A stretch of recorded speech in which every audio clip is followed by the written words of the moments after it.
Hello and welcome to my second model railway video, and in this episode I'm going to be asking for your help in choosing a name for this layout and also telling you about my decision on whether I'm going to go to analogue or DCC for operating. So stay tuned and you'll find out more.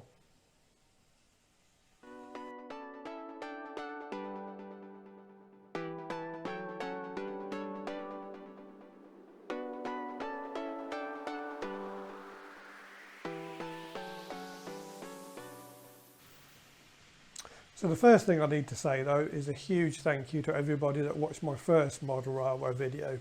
I never expected it to do so well for views in such a short space of time.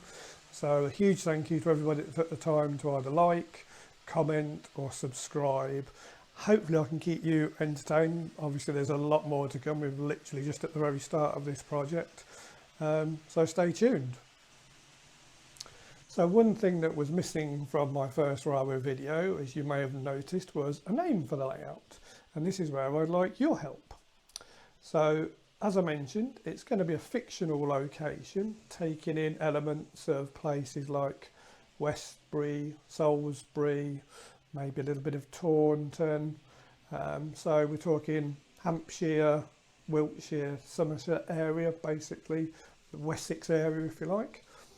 Starting off in the early period I'd been modelling, we'd be talking the sort of last days of the 50s and the 47-7s on the Waterloo to Exeter's before the 159s come in. So you'd still have regional railways, 158s back then, 37s on the sort of Weymouth trips, that type of thing.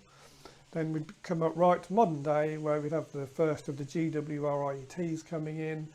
The last days of the Great Western HSTs, both full sets and the castles, and the last days of the Arriva Cross Country HSTs as well. So big period to cover there, and then quite an area there to give a flavour of everything. So it probably takes in elements of several locations, and this is where the name comes in. So my first idea for a name for the layout is Westbridge. Now this sort of obviously sounds a bit like Westbury, combines Westbury, Bridgewater, which are all sort of in that sort of area like, has the right sort of sound to it I think, so that's my first option. So my second idea for a name is Westford. So again it takes the west element as it is essentially a western region layout and area that's going to be set in. And then I've gone for Ford basically because pretty much I've always owned Ford cars, so Westford seems to combine the two there and makes another name for it. So that's my second option. So my third option is Westley, with two different choices of spelling there. So again we take the west element in of the area it's set in. The Westley is almost opposite of Eastleigh, and I do have a few 73s and they would be just coming into the area, so that sort of works on that level as well. Does sound a bit like Westerly as well, which is obviously probably just outside the region I'll be looking for where the oil terminal is. So that's my third option for you. So the fourth and final option that I've come up with for now is Redbury. So that basically combines Reading and either Westbury or Salisbury, and just so you don't have to have West in the name of course. Covers the sort of area I'm talking about and the mixture of trains you'd be seeing in that period. So there's four options there. So if you like any of those, if you'd like to put something down in the comments and say which one you prefer, or if you have one of your own, drop that in the comments as well by all means, and we'll see how many suggestions we get, and I'll probably put a poll up on my X account and of the four I've chosen and see what people think, and then after a while we'll see what the results are and I'll decide what we're going to call the layout.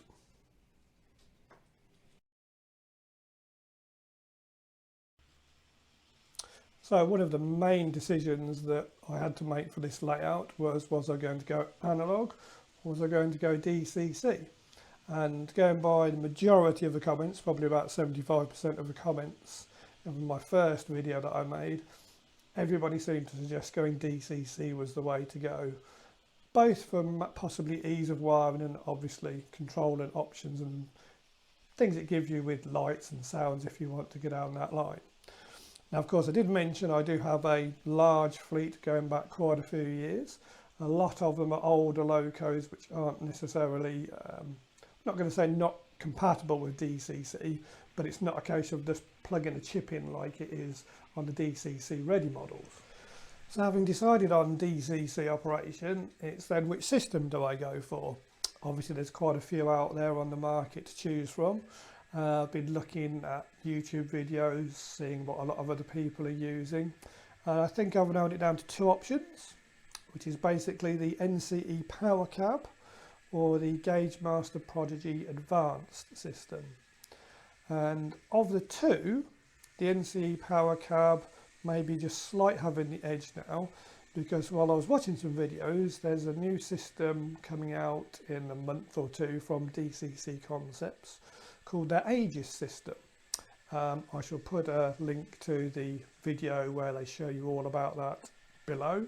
But basically it works in conjunction with the NCE Power Cab, gives you a sort of hands-free wireless system.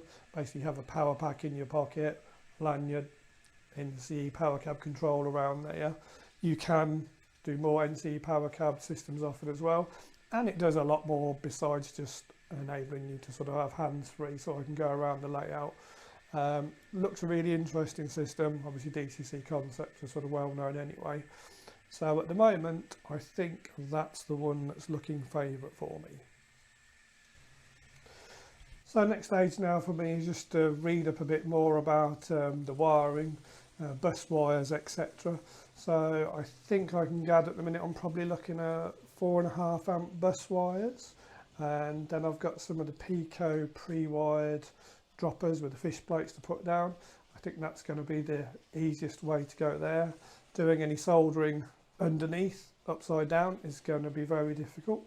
So I've also seen some things about some like Scotch lock clips for connecting the bus wires to the droppers. So just need to double check up on that, make sure I've got all my settings right, measure how much I need, and then we'll get those ordered, and then before too long we'll be able to start on some proper track laying and pinning, and then the wiring after that. So hopefully we'll have at least 2 loops up and running before too long over this winter, so we can sort of do away with, at least for now, the Kato temporary test track that I've still got running around the front, and we'll get some bigger trains running on the main layout. So hopefully you'll keep watching. So it just remains me now to say thank you for watching this video. Don't forget to leave a comment about the suggested names for the layouts, any other suggestions you may have, anything about the DCC wiring, my choice of going for the NCE Power Cab, possibly with that DCC Concepts Aegis system. Otherwise, this will probably be my last model railway upload this year. So I'll just say I hope you have a very happy Christmas. Hopefully Santa brings you lots of things for your layout, and I'll see you in the new year. Bye for now.